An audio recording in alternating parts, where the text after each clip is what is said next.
আপনি কি লোডশেডিংয়ে বিরক্ত? আজকে দেখাবো এমন একটি সলিউশন যেটা আপনার বিদ্যুতের সমস্যা একদম শেষ করে দিবে। ভিডিওতে যে ডিভাইসটি দেখতে পাচ্ছেন এটি হচ্ছে বিশ্ববিখ্যাত সাকো ব্র্যান্ডের ইসান 3 কেভিএ সোলার ইনভার্টার, যেটা দিয়ে আপনি বাসা কিংবা অফিসে নিরবিচ্ছিন্ন বিদ্যুৎ পেতে পারেন। এই ইনভার্টারে আছে MPPT charge controller, wide PV input এবং স্মার্ট ব্যাটারি প্রোটেকশন। মানে আপনার ব্যাটারি থাকবে সেফ আর পারফরমেন্স হবে সুপার ফাস্ট। আপনি ফ্যান, লাইট, টিভি এমনকি ছোটোখাটো লোড খুব সহজেই চালাতে পারবেন। লোডশেডিং থাকলেও কোনো টেনশন নেই।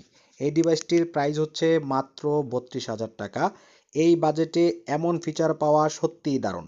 দীর্ঘমেয়াদে এটা হবে আপনার জন্য বেস্ট ইনভেস্টমেন্ট। দেশ কিংবা প্রবাস থেকে অর্ডার করতে চাইলে স্ক্রিনে দেখানো নাম্বারে আজই যোগাযোগ করুন। ভিডিওটি ভালো লাগলে লাইক দিন এবং আরও ভিডিও পেতে সাবস্ক্রাইব করতে ভুলবেন না।